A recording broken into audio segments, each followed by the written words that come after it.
કેમ છો વિદ્યાર્થી મિત્રો? વર્લ્ડ ઇનબોક્સ એકેડેમીની યુટ્યુબ ચેનલ પર તમારું હાર્દિક સ્વાગત છે. આપણે મળીએ છીએ ઇકોનોમી વીકલી કરંટ અફેરની અંદર, જેમાં અઠવાડિયા દરમિયાન દેશ અને દુનિયાના અર્થતંત્ર સંબંધિત જે મુદ્દાઓ ચર્ચામાં હોય છે, આપણે એને પરીક્ષાના પર્સ્પેક્ટિવથી સરળ ભાષામાં સમજીએ છીએ. આ ઇકોનોમી વીકલી કરંટ અફેરની અંદર કેટલાક મહત્વના મુદ્દાઓ જે આપણે પરીક્ષાના પર્સ્પેક્ટિવથી ઉપયોગી છે, એમની આપણે ચર્ચા કરીએ. તો પહેલો છે long term capital gain tax. આપણે સમજવાનું છે કેપિટલ ગેઇન ટેક્સ એટલે શું. આજે છેલ્લું બજેટ 2024-25 ની અંદર કેપિટલ ગેઇન ટેક્સમાં કેટલાક મહત્વના સુધારાઓ કરેલા હતા, પરંતુ એમાં અમુક વિરોધને લીધે સરકારે ફરી એમાં થોડા ફેરફારો કર્યા છે. એના માટે આ કેપિટલ ગેઇન ટેક્સ ચર્ચામાં છે. એમાં ઇન્ડેક્સેશન બેનિફિટ પણ મળતો તો એ નાબૂદ કરવામાં આવ્યો છે. તો capital gain tax, indexation benefit શું છે, એમાં શું બદલાવો આવેલા છે, આપણે પરીક્ષાના પર્સ્પેક્ટિવથી ખૂબ જ મહત્વના છે. તો આપણે એના ઉપર વિસ્તારથી ચર્ચા કરીશું. પછી એક સ્ટેન્ડિંગ કમિટી હતી સ્ટેટિસ્ટિક એટલે કે આંકડાકીય માહિતી પરની, જે 2019માં બનેલી હતી અને 2024ની અંદર એને નાબૂદ કરી દીધી છે. તો થોડો ચર્ચાનો મુદ્દો છે, તો આપણે એના ઉપર પણ જોઈ લેશું. પછી હવામાન માહિતી ડિસ્ટ્રિક્ટ લેવલે સ્થાનિક સ્તરે ખેડૂતો સુધી પહોંચાડવા માટેની એક યુનિટ હતો કે જેને આપણે શોર્ટમાં દમૂસ કહીએ છીએ, જિલ્લા સ્તરના હવામાન માહિતી પહોંચાડવા માટેના એકમો. તો પહેલા સારી રીતે ચાલતા હતા, નીતિ આયોગની અમુક કોમેન્ટને કારણે એને બંધ કરી દેવામાં આવ્યો, ફરી એના રિવાઇવલ, એના પુનઃસર્જનની વાત કરવાની છે. આપણે મશીનરી ને ઇલેક્ટ્રિકલ ઇક્વિપમેન્ટ છે, એમના સ્ટાન્ડર્ડ, એના સેફ્ટી સ્ટાન્ડર્ડ છે, વધારે ક્વોલિટીવાળા ઇન્સ્ટ્રુમેન્ટ બનાવવા માટે સરકારે કેટલીક ગાઈડલાઇન્સો જારી કરી છે. પરંતુ ગાઈડલાઇન્સ આમ તો સારી છે કે એના ક્વોલિટી સ્ટાન્ડર્ડ સુધારવાના છે, પરંતુ એનું પ્રોડક્શન કરવું થોડું અઘરું બની જશે. એના કારણે એમએસએમઈને અમુક પડકારોનો સામનો કરવો પડશે. તો એ બાબતે આપણે ચર્ચા કરીશું. આપણે ટોલ કલેક્શન માટેની પ્રણાલી અત્યારે છે ફાસ્ટેગ. ફાસ્ટેગથી અપડેટ વર્ઝન છે જીએનએસ આધારિત ટોલિંગ સિસ્ટમ. તો આપણે આના ઉપર વિસ્તારથી ચર્ચા કરીશું. આવા મુદ્દાઓ છે પ્રિલિમ્સમાં પૂછાય એની સંભાવનાઓ હોતી હોય છે. તો આપણે પહેલો મહત્વનો મુદ્દો છે કેપિટલ ગેઇન ટેક્સ. આવનારી પરીક્ષાઓમાં આના ઉપર સવાલ પૂછાય એની સંભાવના ખૂબ રહેલી છે. તો કેપિટલ ગેઇન ટેક્સ એટલે શું? એમાં એક શબ્દ છે કેપિટલ, બીજો છે ગેઇન, ને ટેક્સ લેવાનો છે. તો કોના ગેઇન થશે એના ઉપર ટેક્સ લેવાનો છે? તો કેપિટલ ઉપર ગેઇન થાય છે, મૂડીગત વસ્તુઓ છે એમાં ગેઇન થાય છે, એના ઉપર ટેક્સ લેવાનો છે. ફોર એક્ઝામ્પલ કે તમે એક ફ્લેટ લ્યો છો, એ 70 લાખનો છે, થોડા સમય માટે ફ્લેટ તમે રાખો છો અને 90 લાખની અંદર ફ્લેટ વેચી દો. 70 લાખનો ફ્લેટ લો છો, 90 લાખની અંદર ફ્લેટ વેચી દો છો, એટલે કે 70 લાખની વસ્તુ 90 લાખમાં વેચો છો, તમને 20 લાખનો ફાયદો થાય છે, 20 લાખનો નફો થાય છે, 20 લાખનો ગેઇન થાય છે. તો આ ગેઇન છે, આ નફો છે, એના ઉપર જે ટેક્સ લેવામાં આવે છે એને કહેવાય કેપિટલ ગેઇન ટેક્સ છે. દરેક વસ્તુ ઉપર કેપિટલ ગેઇન ટેક્સ લેવામાં આવે છે ના? સરકારે અમુક વસ્તુઓનું લિસ્ટ આપેલું છે, એ વસ્તુઓ ઉપર આપણે વસ્તુઓ ખરીદીએ છીએ, એનું વેચાણ કરીએ છીએ, એટલે પછી જે ગેઇન થાય છે, જે નફો થાય છે, એના ઉપર આપણે ટેક્સ ચૂકવવાનો હોય છે. ફોર એક્ઝામ્પલ કે મૂવેબલ પ્રોપર્ટી. મૂવેબલ પ્રોપર્ટીની અંદર આપણે આવી શકે સોનું, એમાં હીરા, ચાંદી, આ બધી જ વસ્તુઓમાં આવી શકે. પછી છે પેઇન્ટિંગ્સ. પછી કોઈ રેર વસ્તુઓ છે કે તમે કોઈ એક પેઇન્ટિંગ્સ છે તમે 1 કરોડમાં લીધેલી છે, થોડા વર્ષો પછી એને 5 કરોડમાં વેચો છો, તો તમને 4 કરોડનો ગેઇન થાય છે, લાભ થાય છે, નફો થાય છે. આના ઉપર ટેક્સ લાગે છે. મૂવેબલ પ્રોપર્ટીની વાત થઈ ગઈ. ઇમૂવેબલ પ્રોપર્ટી ફોર એક્ઝામ્પલ કે ફ્લેટ છે, બિલ્ડિંગ છે, જમીન છે, આ બધી થઈ ગઈ. સ્થાવર આપણે ભણી ગયા છીએ, આ ક્યાંક સમજેલું હશે તમે, સ્થાવર અને જંગમ મિલકતો, એટલે કે મૂવેબલ ને ઇમૂવેબલ પ્રોપર્ટી હોય છે. એ પ્રોપર્ટી, આના સિવાય આપણે શેર માર્કેટમાંથી શેર ખરીદીએ, સિક્યુરિટી ખરીદીએ, બોન્ડ ખરીદીએ, એટલે કે શેર માર્કેટની અંદર જે ટ્રેડ થતી વસ્તુઓ છે, તો આ બધી જ પ્રોપર્ટી છે.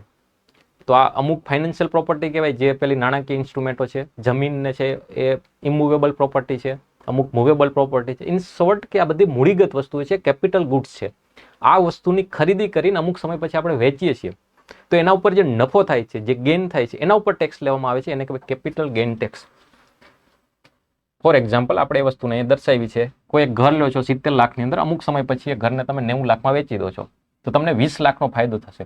આ જે 20 લાખનો ફાયદો છે, આ ગેઇન છે, આ લાભ છે, આના ઉપર સરકાર ટેક્સ લે છે, એને કહેવાય કેપિટલ ગેઇન ટેક્સ. હવે કેપિટલ ગેઇન ટેક્સ છે બે પ્રકારના હોય છે, short term capital gain tax અને long term capital gains. Short term capital gain tax એટલે કે આપણે કોઈ વસ્તુને ખરીદીએ છીએ અને ટૂંકા ગાળાની અંદર, શોર્ટ ટાઈમની અંદર પાછી વેચી પણ દઈએ છીએ, તો એના ઉપર આપણે short term capital gain tax ભરવાનો થશે, એટલે short term capital gain tax લાગુ પડે છે. અને કોઈ પ્રોપર્ટી છે કે લાંબા સમય માટે રાખી ને પછી એનું વેચાણ કરીએ છીએ, એના ફાયદા પર, એના નફા ઉપર, એના લાભ ઉપર જે આપણે ટેક્સ ચૂકવવાનો થાય, એને કહેવાય long term capital gain, long term capital gain tax કહેવાય છે. હવે સવાલ એ છે કે શોર્ટ ટાઈમ, ટૂંકો ગાળો એટલે કે કેટલા વર્ષ પછી, કેટલા મહિનાઓ પછી વેચીએ તો શોર્ટ ટર્મ ને લોંગ ટર્મ આપણે તફાવત કરી શકીએ, ફેર કરી શકીએ.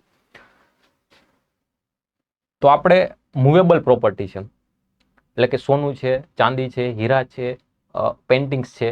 આના સિવાય ઇમૂવેબલ પ્રોપર્ટી એટલે કે જમીન છે, ઘર છે, આ બધી વસ્તુઓ માટે આ લાગુ પડે છે. શું લાગુ પડે છે કે 2 વર્ષ પહેલા આપણે ખરીદી અને 2 વર્ષ પહેલા જ જો વેચી દઈશું તો શોર્ટ ટર્મ કહેવાશે. આપણે વસ્તુને 2 વર્ષથી વધારે સમય માટે રાખીને પછી વેચીશું તો એને લોંગ ટર્મ કહેવાશે. આ કોના માટે લાગુ પડે છે? ઘર છે, સોનું છે, હીરા છે, આ બધી વસ્તુ માટે લાગુ પડે. પરંતુ શેર માર્કેટ સંબંધિત જે માહિતી છે, જે લિસ્ટેડ છે, જે વસ્તુ જેમ કે શેર છે, બોન્ડ છે, સિક્યુરિટીઝ છે, જે શેર માર્કેટમાં ટ્રેડ થાય છે, એ બધા માટે શોર્ટ ટર્મ કોને કહેવાશે? 1 વર્ષની અંદર જો વેચી દઈએ તો શોર્ટ ટર્મ કહેવાશે. અને 1 વર્ષથી વધારે સમય માટે આપણે હોલ્ડ કરીશું, આપણી પાસે રાખીશું, પછી એમાં વેચાણ કરીશું તો આપણે એ લોંગ ટર્મ થઈ જશે. શોર્ટ ટર્મ માટેના જે ટેક્સ ભરવાનો થાય એના પર્સન્ટેજ અલગ હોય છે, લોંગ ટર્મ માટેના પર્સન્ટેજ અલગ હોય છે. અત્યારે આપણે કોની ચર્ચા કરીએ? અત્યારે આપણે ચર્ચા કરીએ છીએ આ બાજુની 2 વર્ષવાળાની, જે પ્રોપર્ટી જે છે, ઘર છે, જમીન છે, એ બધી વસ્તુની વાત કરીએ છીએ. શોર્ટ ટર્મ અને લોંગ ટર્મ. એમાં અત્યારે ચર્ચા આપણે કોની કરવાની છે? ચર્ચાનો મુદ્દો શું છે? અત્યારે ચર્ચાનો મુદ્દો છે long term capital gain tax ઉપર. Long term capital gain tax ઉપર આપણે કેટલો ટેક્સ ભરવાનો થતો હતો? બજેટની પહેલાની આપણે વાત કરીએ, 23 જુલાઈ 2024ના રોજ આપણે 2024-25 નું બજેટ આવે છે. આ બજેટની પહેલા શું હતું? બજેટની પહેલા હતું કે long term capital gain tax કેટલો હતો? તો કે 20% હતો. અને સરકારે હવે શું કીધું છે કે હવે આપણી પ્રોપર્ટીના વેચાણ પર જે નફો થશે એના ઉપર જે long term capital gain tax ભરવાનો છે એ છે 12.5%. એટલે કે 20%થી હવે કેટલો થઈ ગયો છે? 12.5%. પરંતુ એમાં એક બીજો મહત્વનો ફેરફાર કરવામાં આવ્યો છે. એ શું છે કે 20% ગેઇન છે એની સાથે ઇન્ડેક્સેશન બેનિફિટ મળતો હતો. તો લોકોએ કીધું કે ઇન્ડેક્સેશન બેનિફિટ વાળા જે 20% હતા ને એ ફાયદાનો સોદો હતો. હવે સરકારે શું કીધું કે ઇન્ડેક્સેશન બેનિફિટ નહીં મળે, પરંતુ જે 20% ટેક્સ ભરવાનો હતો એની જગ્યાએ કેટલો છે? 12.5%. પર્સન્ટેજ ઘટી ગયા છે, એની સાથે સાથે ઇન્ડેક્સેશન બેનિફિટ પણ ઘટી ગયો છે. તો બધા લોકોનું, એટલે કે લોકોનું કહેવું એમ છે કે 20% ભલે વધારે દેખાય છે, પરંતુ એમાં ઇન્ડેક્સેશન બેનિફિટ છે એના કારણે એ વધારે ફાયદાની વાત હતી. તો સરકારે એવું કીધું છે કે જો બજેટ પહેલાની પ્રોપર્ટી હશે તો એના ઉપર 12% વાળું. આના ઉપર ફરી આવીએ એના પહેલા એ સમજી લઈએ કે ઇન્ડેક્સેશન બેનિફિટ એટલે શું. તો આપણે એ સમજી લઈએ ઇન્ડેક્સેશન બેનિફિટ.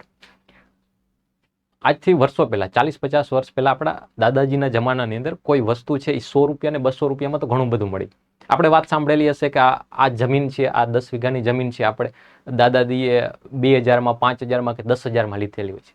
એ 10000ની જમીન આજે 10 કરોડની થઈ ગઈ છે. દાદાજીના જમાનામાં જે 10000ની જમીન હતી એ કેટલાની અત્યારે થઈ ગઈ છે? 10 કરોડની થઈ ગઈ છે. 40-50 વર્ષ પહેલાના 10000 એમ. હવે હું તમને એમ પૂછું કે જે 10000ની જમીન આપણા દાદાજીએ લીધેલી હતી એ જમીન અત્યારે 10 કરોડની મળે છે, તો આમાં પ્રોફિટ, આમાં નફો કેટલો છે? તો આપણે 10 કરોડમાંથી 10000 રૂપિયા બાદ કરીએ તો ઓલમોસ્ટ 10 કરોડ જેટલા થાય છે. તો આપણે એવું કહીશું કે 10 કરોડનો પ્રોફિટ થયો છે? ના. કેમ? કેમ કે આપણા દાદાજીના જમાનાની અંદર આ 10000 હતા, એ 10000નું મૂલ્ય બહુ મોટું હતું. આપણે એ સમયના 10000ને આજના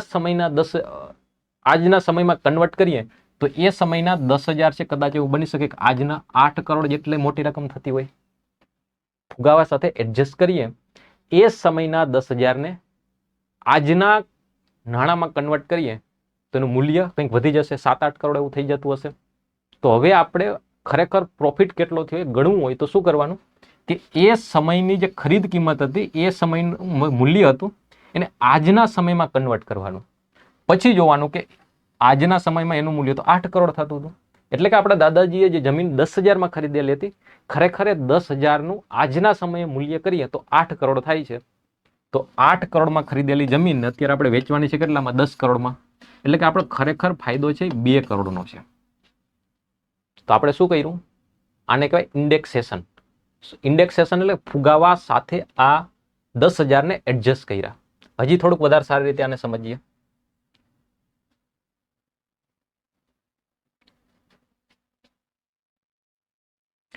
આ છે કોસ્ટ ઓફ ઇન્ફ્લેશન ઇન્ડેક્સ.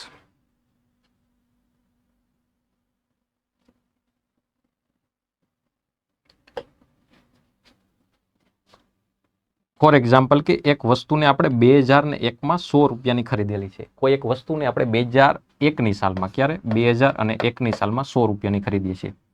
એ વસ્તુ આપણે 2020માં વેચીએ છીએ 300 રૂપિયામાં. તો સીધી રીતે પૂછીશ કે આમાં કેટલો આપણે ફાયદો છે, તો આપણે આમાં ફાયદો છે 200 રૂપિયાનો. પરંતુ હવે તમે વિચારો કે આજથી 20-25 વર્ષ પહેલા 2001ની અંદર 100 રૂપિયાનું મૂલ્ય ખૂબ વધારે હતું.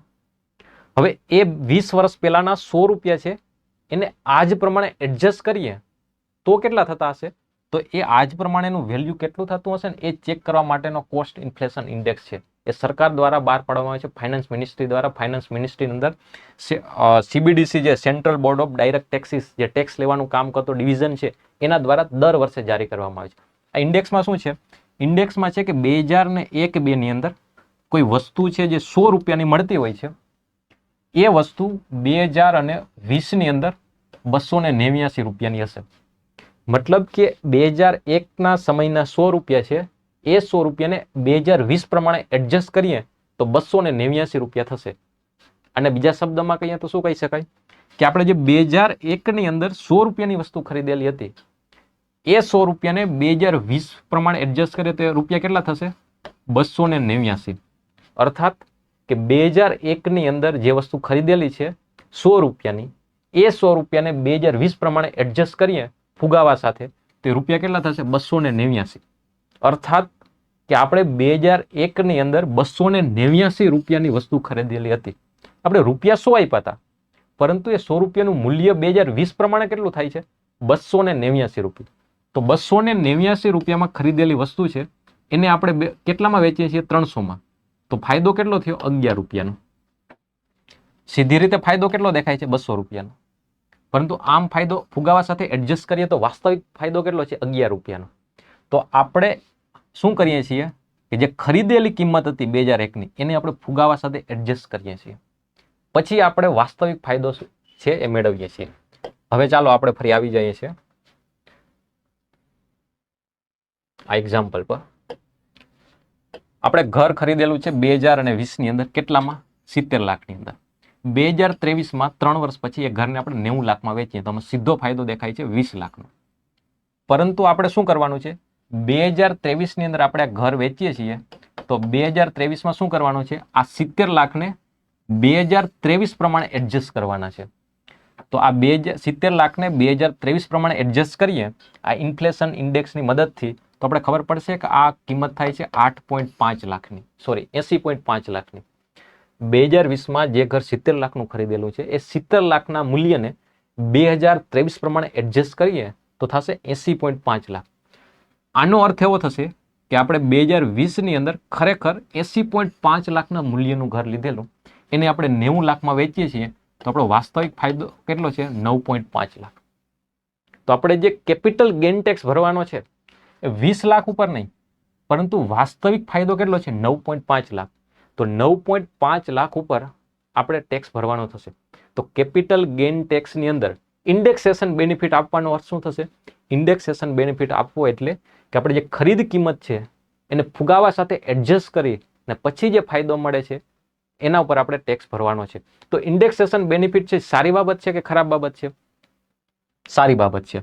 કેમ કે આપણે ફુગાવા સાથે એડજસ્ટ કરીશું, ઇન્ડેક્સેશન બેનિફિટ મળે છે તો 70 લાખ છે એનું મૂલ્ય વધી જશે ને આપણો નફો છે એ ઘટી જશે.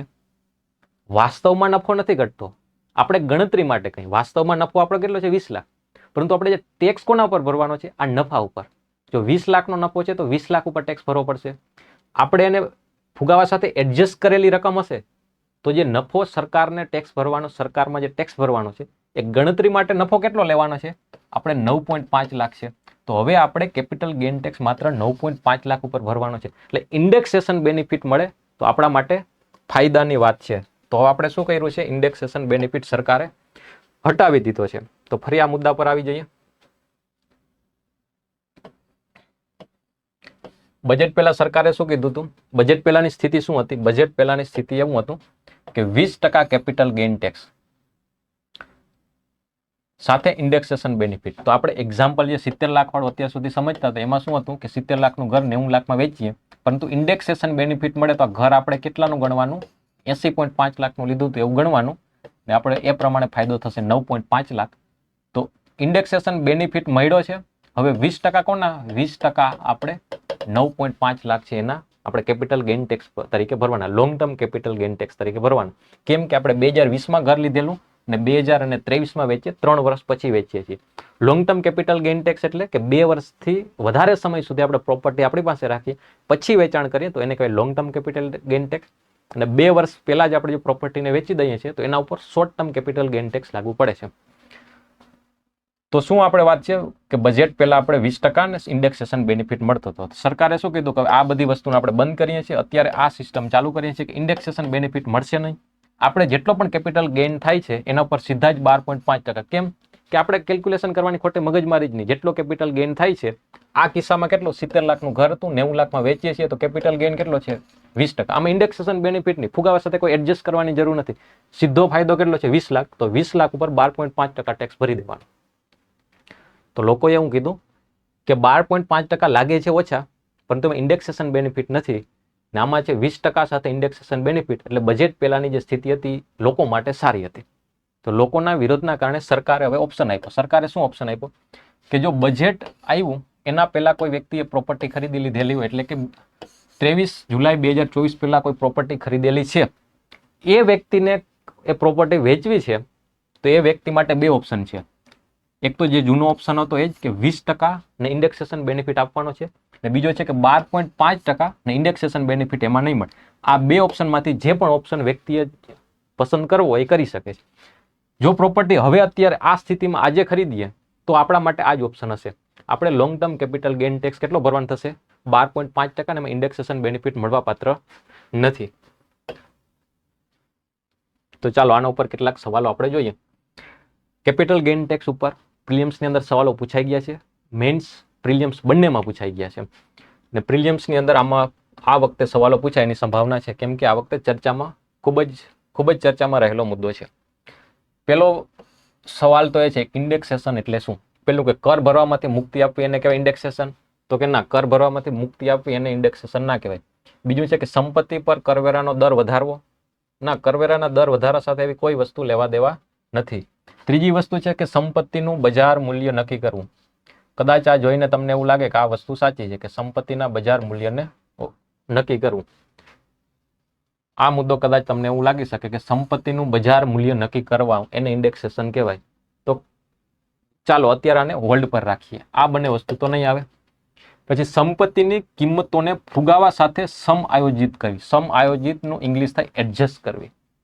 તો બરોબર છે કે આપણે 70 લાખ જે સંપત્તિની કિંમત હતી એને ફુગાવા સાથે એડજસ્ટ કરતા હતા. ફુગાવા સાથે એડજસ્ટ કરીએ તો એ કિંમત કેટલી થઈ જતી હતી 80.5 લાખ. તો સંપત્તિનું બજાર મૂલ્ય નક્કી નથી કરવાનું. બજાર મૂલ્ય તેની રીતે નક્કી થઈ જશે, પરંતુ આપણે એને ફુગાવા સાથે એડજસ્ટ કરવાની છે. એને કહેવાય ઇન્ડેક્સેશન. ઇન્ડેક્સેશન બેનિફિટ પેન્શનમાં પણ મળે છે, ઇન્ડેક્સેશન બેનિફિટ સેલરીમાં મળતો હોય છે, ઇન્ડેક્સેશન બેનિફિટ આપણે કેપિટલ ગેઇન ટેક્સમાં પહેલા મળતો હતો, હવે મળતો નથી. કોઈ પણ જગ્યાએ ઇન્ડેક્સેશન બેનિફિટ મળે એ ફાયદાની વાત છે. ફોર એક્ઝામ્પલ કે આપણે એક વ્યક્તિ છે, એમનું પેન્શન છે 10,000, દર મહિને 10,000 મળે છે, દર મહિને 10,000 મળે છે, પરંતુ એની સાથે ફુગાવો પણ વધે છે.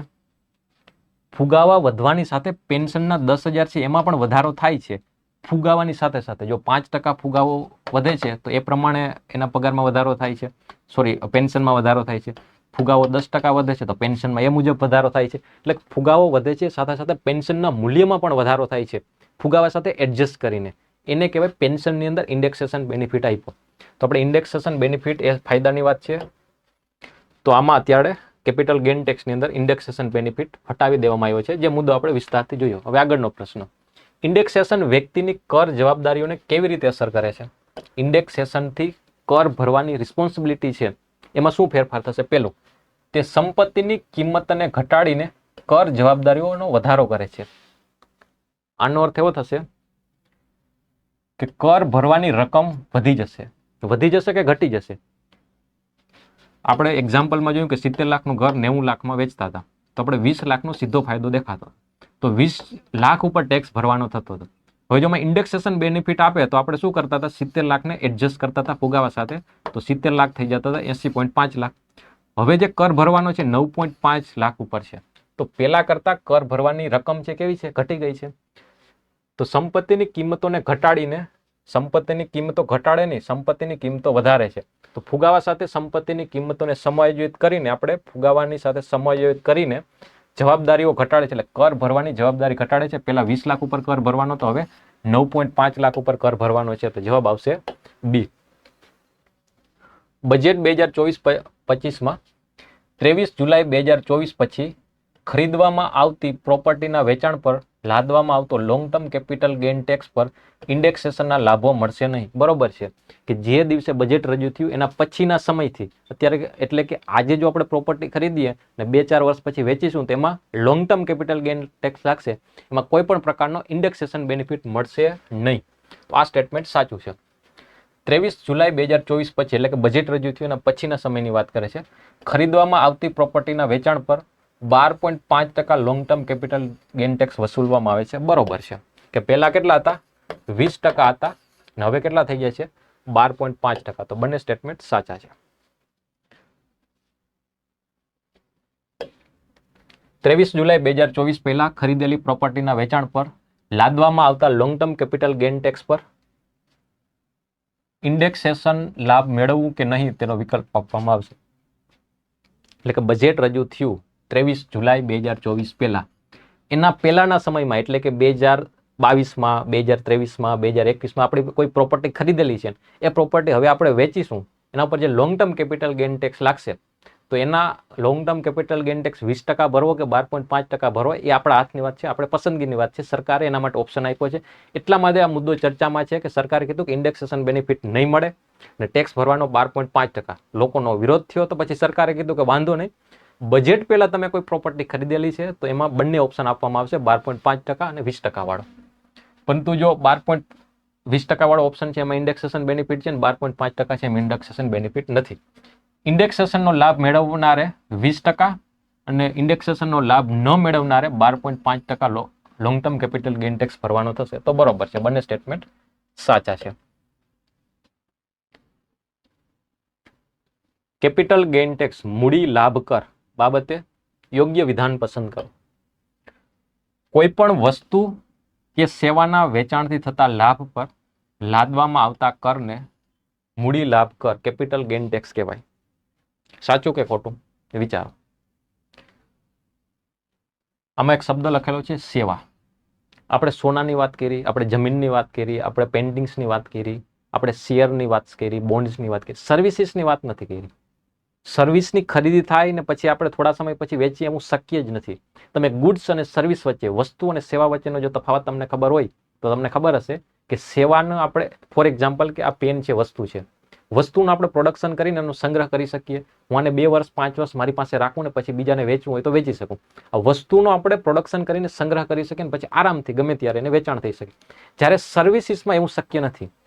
શિક્ષણની સેવા, સ્વાસ્થ્યની સેવા, આમાં કોઈ પ્રોડક્શન કર્યા પછી એનો સંગ્રહ થતો નથી. તો આપણે કોઈ સેવાને ખરીદીએ પછી આપણી પાસે રાખીએ અને પછી વેચીએ એવું શક્ય જ નથી. તો જે long term capital gain tax છે એ સેવા ઉપર લાગતો નથી, અમુક પ્રકારની જે વસ્તુઓ છે એના ઉપર જ લાગે છે. તો પહેલું સ્ટેટમેન્ટ છે ખોટું છે. સંપત્તિને 2 વર્ષથી ઓછા સમય માટે રાખીને વેચતા મળતા લાભ પર short term capital gain tax અને 2 વર્ષથી વધારે સમય માટે રાખીને વેચતા મળતા લાભ પર long term capital gain tax. તો એ સ્ટેટમેન્ટ સાચું છે. STI 2018-19 ની અંદર આનો સ્ટોક એક્સચેન્જ ઉપર લિસ્ટ થયેલા શેરોના વેચાણ પર શોર્ટ ટર્મ લોંગ ટર્મ જે કેપિટલ ગેઇન ટેક્સ લાગુ પડે છે એને ટૂંકમાં સમજાવવાની વાત હતી. STIમાં સવાલ પૂછાઈ ગયો છે. તો આપણે આ પ્રશ્ન, હવે આવો જ સવાલ તો બીજી વખત પૂછાય એવું કંઈ જરૂરી નથી, પરંતુ આ ટોપિક ઉપર સવાલ પૂછાઈ ગયો ત્યારે પ્રોપર્ટી ઉપર કેપિટલ ગેઇન ટેક્સ છે એ ચર્ચામાં છે. તો આવો મુદ્દો કે આવો પોઈન્ટ આપણે પ્રેક્ટિસ કરી શકીએ કે કેપિટલ ગેઇન ટેક્સ એટલે હું, શોર્ટ ટર્મ લોંગ ટર્મ એટલે શું અત્યારે બદલાવો છે. શેર માર્કેટ સંબંધિત વાતો માટે શોર્ટ ટર્મ અને લોંગ ટર્મ 1 વર્ષને ધ્યાનમાં લેવામાં આવે છે. જ્યારે પ્રોપર્ટી છે, મૂવેબલ, ઇમૂવેબલ છે, સોનું છે, ઘર છે, એના ઉપર આપણે 2 વર્ષથી ઓછા સમયમાં શોર્ટ ટર્મ અને 2 વર્ષથી વધારે સમય પ્રોપર્ટી રાખીને પછી વેચવામાં આવે તેના માટે long term capital gain tax કહેવાય છે. તો આપણે એને વિસ્તારથી ચર્ચા કરી. પ્રિલિમ્સ અને મેન્સ બંને માટે મહત્વનો છે. આગળનો મુદ્દો છે સ્ટેન્ડિંગ કમિટી ઓન સ્ટેટિસ્ટિક. એક કમિટી છે એનું વિસર્જન કરી નાખવામાં આવ્યું છે. તો મુદ્દો ચર્ચામાં છે. ફોર એક્ઝામ્પલ કે આપણે દેશની અંદર સર્વે કરીએ આપણે ખબર પડે છે કે આપણા દેશની અંદર દર વર્ષે 10,000 કરતાં વધારે ખેડૂતો આત્મહત્યા કરે છે. તો આપણે ખબર પડે છે કે ખેતીમાં, એગ્રીકલ્ચર સેક્ટરની અંદર કોઈ સમસ્યાઓ છે જેના લીધે ખેડૂતો સુસાઇડ કરે છે. તો આપણે જ્યારે સર્વે કરીએ ખબર પડે છે કે મહારાષ્ટ્રની અંદર સૌથી વધારે ખેડૂતો સુસાઇડ કરે છે, તો આપણે વધારે ખબર પડશે, વધારે એક્યુરેટ ખબર પડશે કે મહારાષ્ટ્રની અંદર એગ્રીકલ્ચર સંબંધિત કોઈ વધારે સમસ્યાઓ છે. આપણે જેના ડિસ્ટ્રિક્ટની અંદર સર્વે કરીએ કે કયા જિલ્લાની અંદર સૌથી વધારે ખેડૂતો આત્મહત્યા કરે છે, તો આપણે ખબર પડશે કે એના કોઈ સ્પેસિફિક જિલ્લાઓ છે જ્યાં વરસાદની વધારે સમસ્યા છે, જ્યાં વરસાદ નથી થતો, જ્યાં સિંચાઈની સમસ્યાઓ છે, જ્યાં ખેતીની આવક એટલી છે નહીં, ત્યાં વધારે સુસાઇડ થાય છે. આનો અર્થ શું છે કે આપણે જ્યારે વધારે માઇક્રો અને વધારે એક્યુરેટ ડેટા આપણી પાસે હશે તો આપણે ખબર પડશે કે કઈ પ્રકારની સમસ્યાઓ છે. આપણે જસ્ટ એગ્રીકલ્ચરના કોઈ સ્પેસિફિક એક ડેટાની વાત કરી છે, આપણે ફુગાવાની વાત છે, આ રોજગારી બેરોજગારીના ડેટાની વાત છે, જીડીપીના ડેટાની વાત છે. આપણી પાસે કેટલા જ પ્રકારના ડેટાઓનો આપણે સરકાર છે એ કલેક્ટ કરે છે, સર્વે કરે છે અને ડેટાના આધારે આપણે નીતિઓ બનાવીએ છીએ, પોલિસી બનાવીએ છીએ, અલગ અલગ યોજનાઓ લાગુ કરતા હોઈએ છીએ. એટલે કે આપણી પાસે વધારે સારા ડેટા છે, વધારે સારી યોજનાઓ લાગુ કરી શકીએ છીએ. તો આપણે વધારે સારા ડેટા છે એનાથી સરકાર ઉપર પણ વિશ્વાસ વધશે અને આપણા દેશના જે ડેટા જીડીપીના, રોજગારી, બેરોજગારી, ફુગાવાના ડેટા છે એ બીજા દેશો પણ આપણી ઉપર નજર રાખતા હોય કયા દેશમાં અત્યારે ભારતની સ્થિતિ કેવી છે. જો આપણા ડેટા ઉપર વધારે એક્યુરેટ હશે તો એ બીજા દેશો, IMF, વર્લ્ડ બેંક છે એ આપણા ડેટા ઉપર વિશ્વાસ રાખશે. આપણા દેશના લોકો પણ સરકાર ઉપર વિશ્વાસ રાખશે કે સરકાર આ બેરોજગારીના ડેટા આપે છે, સાચા છે, એક્યુરેટ છે. એટલે કે સરકાર દ્વારા જે માહિતી છે એમાં ઓથેન્ટિસિટી હશે તો લોકોનો વિશ્વાસ વધશે. ને ડેટાની બાબતમાં વાત કરીએ તો ડેટા જેટલા એક્યુરેટ હશે તો વિશ્વસનીયતા તો વધશે જ, સાથે સાથે વધારે સારી નીતિઓ આપણે લાગુ કરી શકીશું. 2019ની અંદર શું થાય છે? 2019ની અંદર સરકાર ઉપર એવો આરોપ લગાડવામાં આવે છે કે સરકાર છે ડેટા સાથે છેડછાડ કરે છે, હસ્તક્ષેપ કરે છે. કેમ કે જો બેરોજગારીના ડેટા આવશે ને એવું હશે કે 10%, 12% બેરોજગારી છે તો લોકો વિરોધ કરશે, વિપક્ષ એનો વિરોધ કરશે, હો હલ્લા બોલાવશે, એનું આંદોલન કરશે કે જો સરકારની નીતિઓ ખરાબ છે એના કારણે બેરોજગારીનું એટલું. એટલા માટે સરકાર શું કરે છે? સરકાર ડેટામાં થોડી છેડખાની કરે છે જેનાથી સરકારની ઇમેજ વધારે સારી દેખાય. આવો આરોપ 2019ની અંદર સરકાર પર લાગેલ. તો સરકારે શું કર્યું? કેટલાક અર્થશાસ્ત્રીઓએ સરકારને પત્ર લખીને કીધું કે આ જે વસ્તુ તમે કરો છો યોગ્ય નથી. જે પણ સંસ્થાઓ ડેટા સંબંધિત કામ કરે છે સંસ્થાને તમને છૂટછાટ, સ્વતંત્રતા આપો, એને ઇન્ડિપેન્ડન્ટ આપો જેનાથી ઇન્ટિગ્રિટીથી એ કામ કરી શકે. તો સરકારે 2019ની અંદર એક કમિટી બનાવી, એનું નામ આપ્યું standing committee on economic statistics. Standing committee on economic statistics એવી 2019ની અંદર સમિતિ બનાવવામાં આવે છે. શેના માટે? આ સમિતિનું કામ હતું કે દેશની અંદર જે પણ ડેટા સંબંધિત કામ થાય છે એના ઉપર દેખરેખ રાખવી, વધારે એક્યુરેટ ડેટા મળે એના માટે મેથોડોલોજી બતાવી, પદ્ધતિઓ તૈયાર કરવી જેનાથી વધારે સારા, ઓથેન્ટિક અને વિશ્વસનીય ડેટા આપણી પાસે આવી શકે. તો એ વાત સારી કહેવાય, સરાહનીય કહેવાય. 2019માં જે કમિટી બનેલી હતી એ કમિટીને 2023ની અંદર એનું પુનઃ નામકરણ એટલે કે એના નામમાં થોડો બદલાવ કરવામાં આવે છે. તો અહીંયા નામ શું હતું? Standing committee on economic statistics. Standing committee on statistics એટલે કે જે ઇકોનોમિક છે એ શબ્દ હટાવી દીધો અને કાર્યમાં થોડો ઘણો ફેરફાર કર્યો. અલ્ટિમેટ ડેટા સંબંધિત કામ હતું. 2023થી આ કમિટીનું નામ શું થઈ ગયું? Standing committee on statistics. આ બધું સારું ચાલતું હતું. હવે શું થયું છે? 2024માં હમણાં મહિના પહેલા આ કમિટી છે એને એમનું વિસર્જન કરી દીધું કે હવે કમિટી આપણે નથી જોતી. એટલા માટે મુદ્દો ચર્ચામાં છે. તો કમિટીની અંદર અચાનક એમને મેલ કરીને સરકારે કહી દીધું કે હવે આ કમિટીનું વિસર્જન કરી દીધું, કાલથી તમે આવતા નહીં. જે રીતે મોટી મોટી કંપનીઓ ક્યારેક ફાયર કરે છે, એલોન મસ્કે આ રીતે ઘણા લોકોને ફાયર કરી દીધા હતા કે બધાને મેલ કરી દીધો કાલથી તમે આવતા નહીં, તમને ફાયર કરી દીધા છે. એ રીતે સરકારે પણ એવું કીધું કાલથી આવતા નહીં, આ કમિટીનું વિસર્જન કરી દીધું છે. એટલે એનું કારણ શું છે?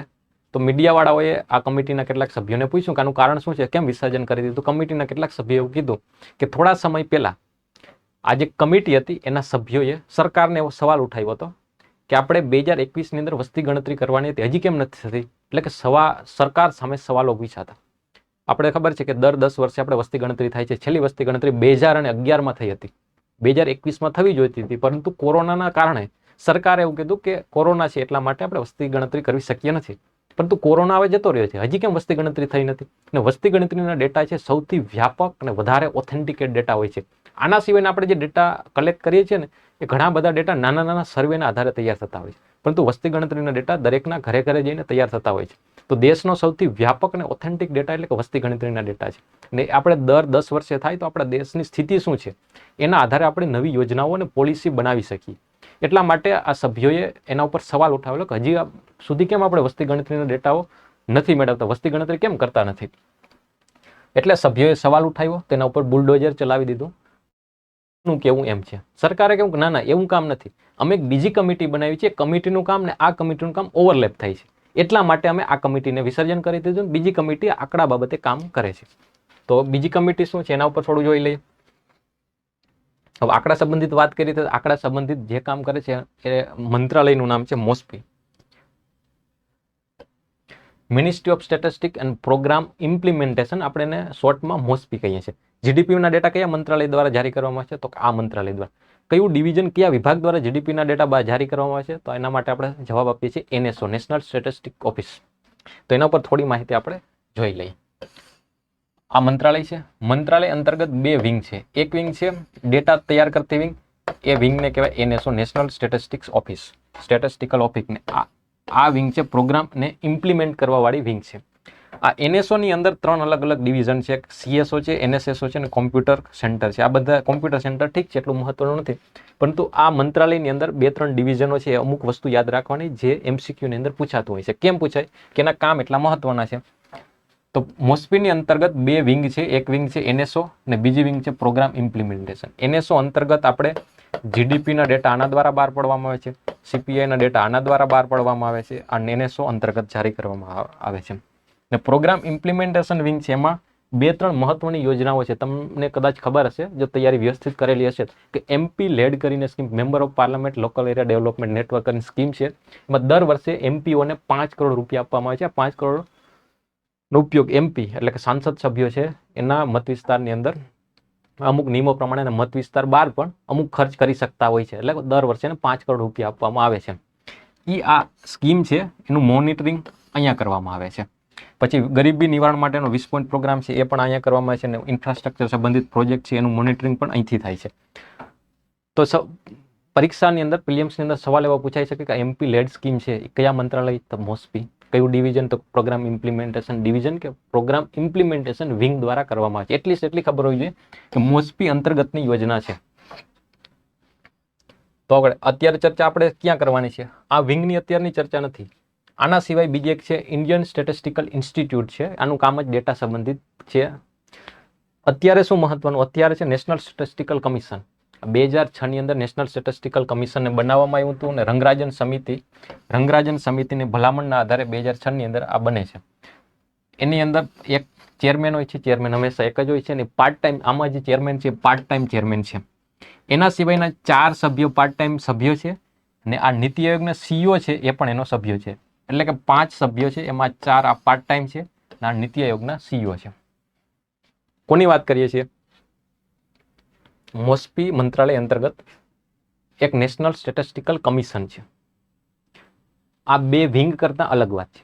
મોસ્પી અંતર્ગત બે વિંગ છે. એના સિવાય મોસ્પી મંત્રાલય છે એના અંતર્ગત બીજા કઈ સંસ્થાઓ છે? તો એક તો આ આઈએસઆઈ સંસ્થા છે, એક મહત્વની સંસ્થા છે. એના સિવાય નેશનલ સ્ટેટિસ્ટિકલ કમિશન છે, એ પણ એક મહત્વની સંસ્થા છે. તો આપણે એની ચર્ચા કરીએ છીએ. તો સંસ્થાની અંદર એક ચેરમેન છે અને 5 સભ્યો છે. એમાંથી ચેરમેન ને 4 સભ્યો પાર્ટ ટાઈમ કામ કરે છે અને બાકીનો એક નીતિ આયોગના સીઈઓ છે.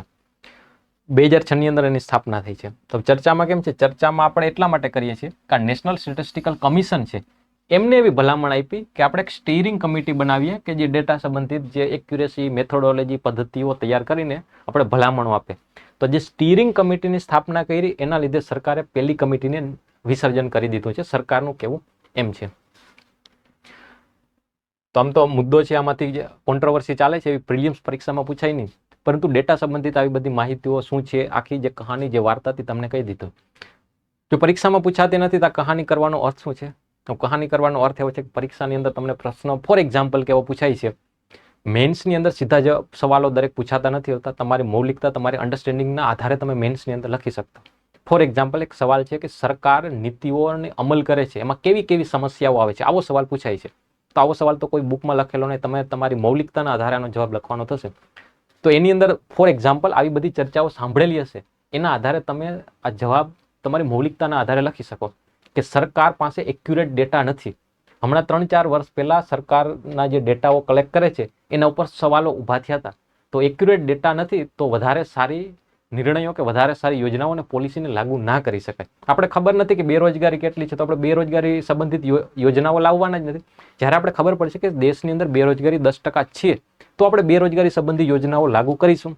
તો આપણે માટે એક્યુરેટ ડેટા હોવા જરૂરી છે. તો આવી બધી કોન્ટ્રોવર્સી, આવી બધી ચર્ચાઓ, વાર્તાઓ સાંભળીએ તો આપણે ખબર પડે કે દેશની અંદર અત્યારે અર્થતંત્રની અંદર સ્થિતિ કેવી છે. તો આના ઉપર પ્રિલિમ્સમાં સીધો સવાલ ના પૂછે ને પ્રિલિમ્સમાં સવાલ પૂછાશે તો કોના ઉપર પૂછાય? આ જે બોક્સ છે એના ઉપર આપણે કંઈક પ્રશ્ન પૂછાઈ શકે. નેશનલ સ્ટેટિસ્ટિકલ કમિશન સંબંધી પૂછાય, એનએસઓ સંબંધી પૂછાય. એ સવાલ તો બહુ વારંવાર પૂછાતો હોય છે કે જીડીપીના ડેટા કોણ બહાર પાડે છે? તો એ એનએસઓ બહાર પાડે છે.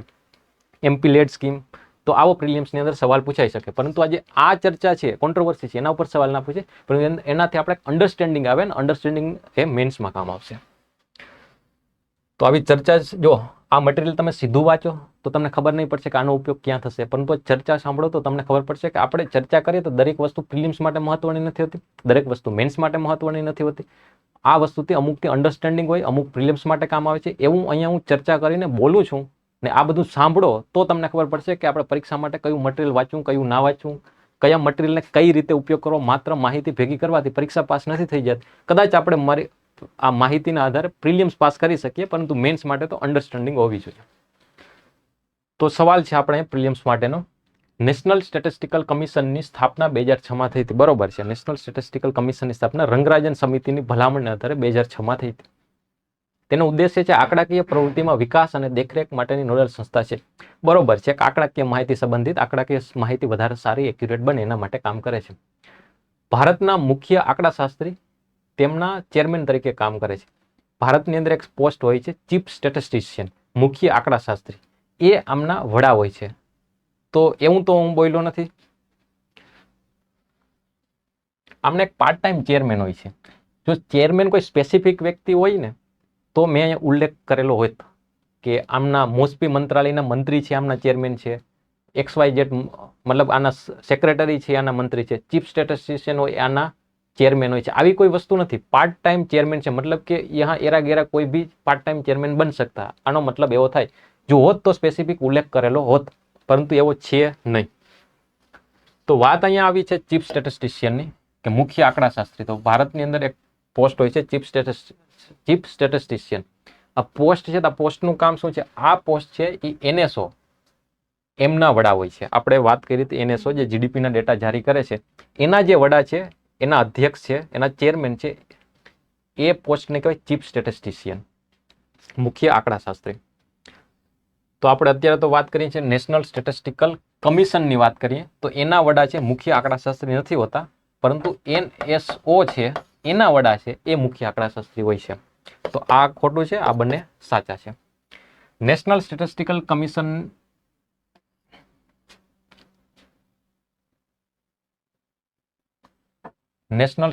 કમિશન નાણામંત્રી હેઠળ આવે છે. ના ભાઈ, નાણામંત્રી પણ આમાં ના હોય છે.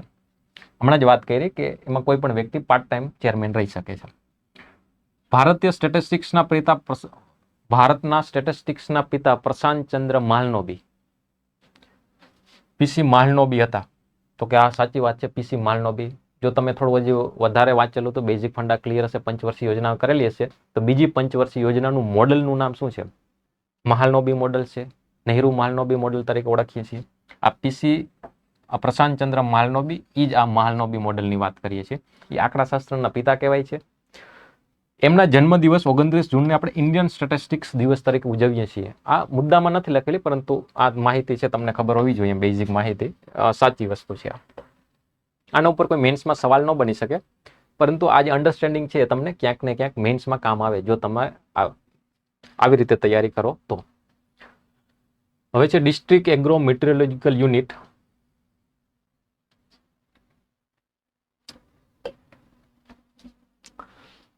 આપણે થોડા સમયથી જોયું હશે, આમ તો પહેલા પણ હતું જ, પણ હવે ટેકનોલોજી આવી ગઈ છે તો આપણે બધી વસ્તુ વધારે દેખાય છે. અંબાલાલ પટેલ એ છે ગમે ત્યારે એમ કહે છે કે કાલે વરસાદ આવી જશે.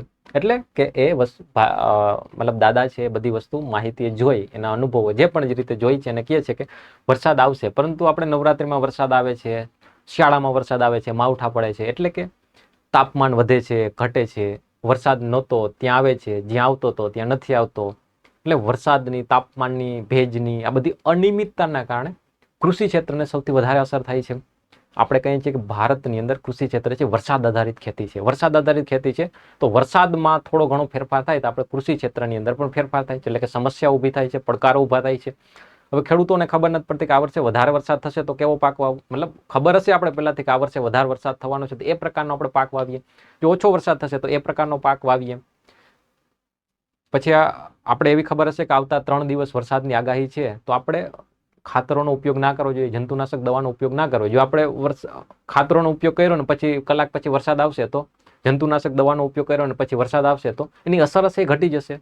એટલે આપણે વરસાદ આવવાનો છે એવી ખબર હશે તો આપણે એ પ્રમાણે સિંચાઈ કરીશું. આપણે આજ સિંચાઈ કરીએ છીએ ને પછી વરસાદ આવે કાલે તો આપણે ખોટી મહેનત કરીએ ને સિંચાઈની, વરસાદ પણ સિંચાઈ કરી દે છે એમ.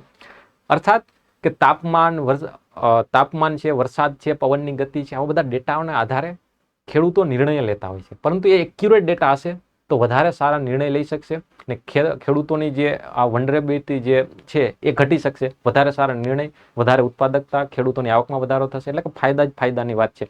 પરંતુ મુખ્ય વાત પહેલી શું છે કે આપણે વધારે સારી એક્યુરેટ હવામાનની માહિતી મળવી જોઈએ. હવે ઇન્ડિયન મિટરોલોજીકલ ડિપાર્ટમેન્ટ છે, તમને બધાને ખબર છે, આનું કામ છે હવામાન સંબંધિત માહિતી આપવાની. હમણાં જ સુપર કોમ્પ્યુટરો લોન્ચ થયા છે અને હવામાન માહિતીને વધારે એક્યુરેટ બનાવવા માટે 830 કરોડના ખર્ચે ઘણું બધું આપણે કર્યું છે. એની પહેલાં પણ સુપર કોમ્પ્યુટર હવામાન સંબંધિત આપણે લોન્ચ કરેલું હતું.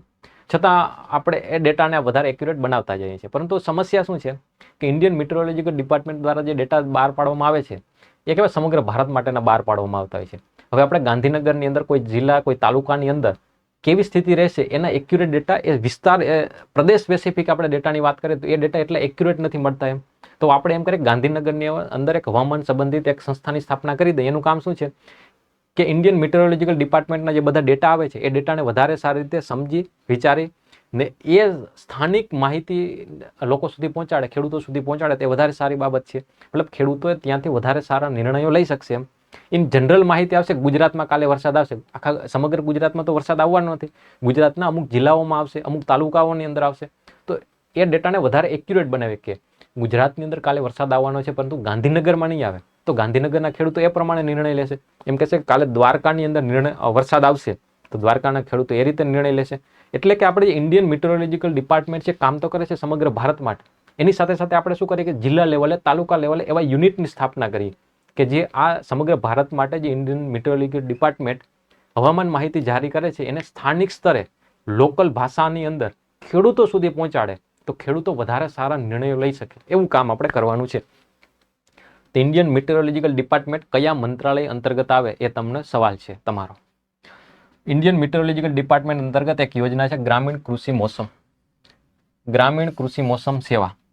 એની અંતર્ગત આ દમુની સ્થાપના કરવામાં આવેલી છે. ડિસ્ટ્રિક્ટ એગ્રો મિટરોલોજીકલ યુનિટ, દમુસ આપણે એને ટૂંકમાં કહીએ છીએ. મતલબ જિલ્લા સ્તરે હવામાન સંબંધિત માહિતી ખેડૂતો સુધી પહોંચાડવાનું કામ કરે છે. તો હવામાન સંબંધિત માહિતી ભેગી કરશે ને ખેડૂતો સુધી પહોંચાડશે સ્થાનિક ભાષાની અંદર મહિનામાં 2 વખત. સૂચનો દેશભરમાં લાખો ખેડૂતોને 2 વાર સ્થાનિક ભાષામાં, અઠવાડિયામાં 2 વખત, મહિનામાં નહીં પરંતુ અઠવાડિયામાં 2 વખત સ્થાનિક ભાષામાં ખેડૂતો સુધી તાપમાન, દબાણ, હવાની ગતિ, ભેજ આ બધી માહિતી પહોંચાડશે. જેનાથી વાવણી ક્યારે કરવી, સિંચાઈ ક્યારે કરવી, જંતુનાશક દવાનો ઉપયોગ ક્યારે કર્યો, ખેડૂતો આવા બધા નિર્ણયો વધારે સારી રીતે લઈ શકે. એટલે આ રીતે કરેલું છે. હવે ઇન્ડિયન મિટરોલોજીકલ ડિપાર્ટમેન્ટ આના માટે, આ કામ કરવા માટે કોનો સહયોગ લે છે? ઇન્ડિયન કાઉન્સિલ એગ્રીકલ્ચર રિસર્ચનો સહારો લે છે.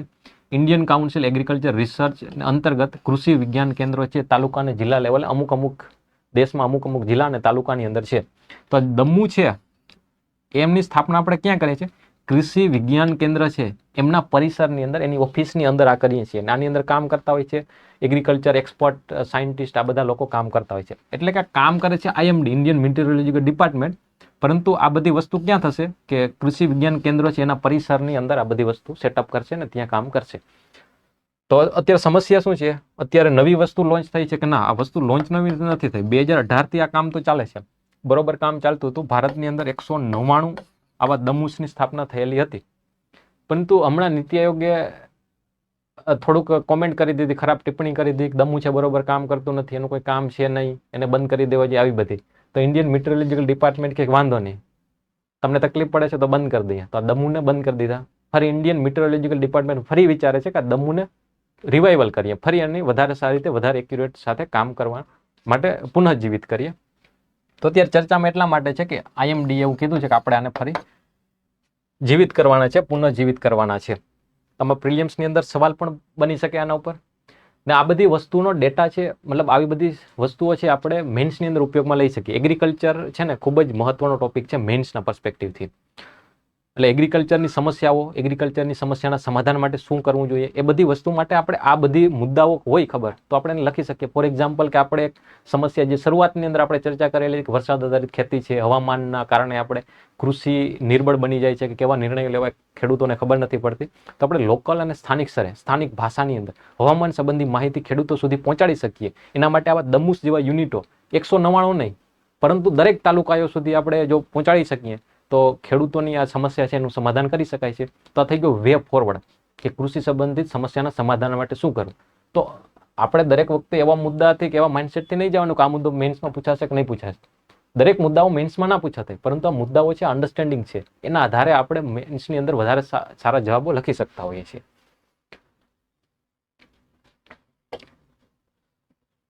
જિલ્લા કૃષિ હવામાન એકમો એટલે કે દમુસ બાબતે યોગ્ય વિધાન પસંદ કરો. તેમનો ઉદ્દેશ્ય હવામાન સંબંધિત માહિતીને સ્થાનિક સ્તરે ખેડૂતો સુધી પહોંચાડીને પ્રતિકૂળ હવામાન પરિસ્થિતિને કારણે કૃષિ ક્ષેત્રના જોખમો ઘટાડવાના છે. તો બરોબર છે. તેમનું સંચાલન કૃષિ મંત્રાલય હેઠળ થાય છે. જો કામ તો કૃષિ સંબંધિત છે પરંતુ કૃષિ મંત્રાલય નથી. આ કામ કોની અંતર્ગત કરે છે? IMD, ઇન્ડિયન મેટ્રોલોજીકલ ડિપાર્ટમેન્ટ અંતર્ગત કામ કરે છે. હમણાં મેં સવાલ પૂછેલો કે ઇન્ડિયન મેટ્રોલોજીકલ ડિપાર્ટમેન્ટ એ કયા મંત્રાલય અંતર્ગત છે? તો એ જવાબ તમે ગૂગલ સર્ચ કરીને કોમેન્ટ કરજો. તો પરંતુ આ કૃષિ મંત્રાલય તો નથી આવતો. તો જવાબ આમાં પહેલું સ્ટેટમેન્ટ સાચું એટલે એ આવે છે. મશીનરી અને ઇલેક્ટ્રિકલ ઇક્વિપમેન્ટ માટે નવા સલામતી ધોરણો. ચાલો, સરકાર એવું કહેશે કે આપણે સ્કૂલો ચલાવી છે, કોલેજો ચલાવી છે, તેના માટે કોઈ નિયમો નથી. ગમે એટલી સંખ્યામાં, ગમે એ રીતે તમને જેમ મજા આવે એમ સ્કૂલો ચલાવો. તો સ્કૂલો ચલાવી સરળ થઈ જશે, કેમ કે કોઈ નિયમો નથી, કોઈ પાબંદી નથી, કોઈ ધારાધોરણો નથી. પરંતુ સરકાર એમ કહેશે કે તમારે સ્કૂલ બનાવી છે તો સ્કૂલ બનાવવાની ત્યાં 5 કિલોમીટર દૂર સુધી કોઈ વસવાટ ન હોવી જોઈએ, કોઈ ઇન્ડસ્ટ્રી ન હોવી જોઈએ. તો પેલા જગ્યા એવી શોધવી મુશ્કેલ થઈ જશે. ક્લાસરૂમ બનાવો છો તો ક્લાસરૂમ આવા હોવા જોઈએ, એમાં સ્માર્ટ બોર્ડ હોવા જોઈએ, CCTV કેમેરા હોવા જોઈએ. જે ટીચર્સ છે એનું ક્વોલિફિકેશન XYZ પ્રમાણે હોવું જોઈએ. ક્લાસરૂમની અંદર એક ક્લાસરૂમની સાઇઝ XYZ પ્રમાણે હોવી જોઈએ. એટલા મીટર પહોળાઈ, એટલા મીટર લંબાઈ. ક્લાસરૂમમાં 20થી વધારે સ્ટુડન્ટ ન હોવા જોઈએ. જો આવા નિયમ અને ધારાધોરણો હશે તો સ્કૂલ ચલાવી અઘરી થઈ જશે.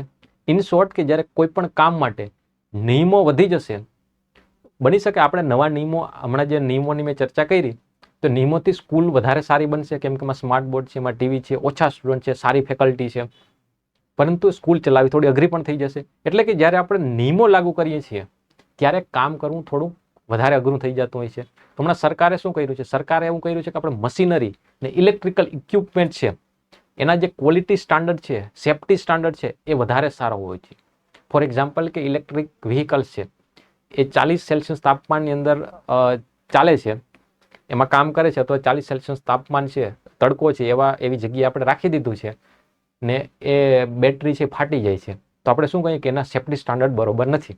તો સરકાર એમ કહેશે કે આવું તો ન થવું જોઈએ. 40 સેલ્સિયસ શું 70 સેલ્સિયસ તાપમાનની અંદર જો આપણે વ્હીકલ્સ રાખીએ તો પણ એમાં કંઈ ના થવું જોઈએ. એવા સેફ્ટી સ્ટાન્ડર્ડવાળા આપણે ઇલેક્ટ્રિક વ્હીકલ બનાવવાના છે. આ જસ્ટ એક્ઝામ્પલ આપું છું.